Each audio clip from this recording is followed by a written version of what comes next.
हे ब्रेकअप काय असतं? तुमचं जर प्रेम आहे तर काय तुम्ही ठरवून कोणापासून वेगळे होऊ शकता का? कसं करू शकता? ही तर गोष्ट आत्म्याची असते, हृदयाची असते. तुम्ही असं ठरवू कसं शकता की उद्यापासून याच्याशी बोलणं बंद, कारण आमचं ब्रेकअप झालंय? हे काय असतं?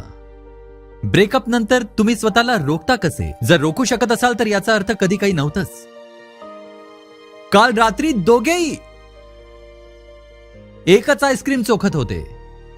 ऑरेंज, पहिले तो मग, आणि सकाळी उठून म्हणता ब्रेकअप झालं. कसं? श्वास घेणं सोडू शकता ठरवून? तर मैत्री कशी तुटत असते तुमची ठरवून? जी मैत्री ठरवून तुटत असते मग तर ती ठरवूनच झाली असेल, आणि ठरवून जे काही होतं ते तर स्वार्थवशच असतं.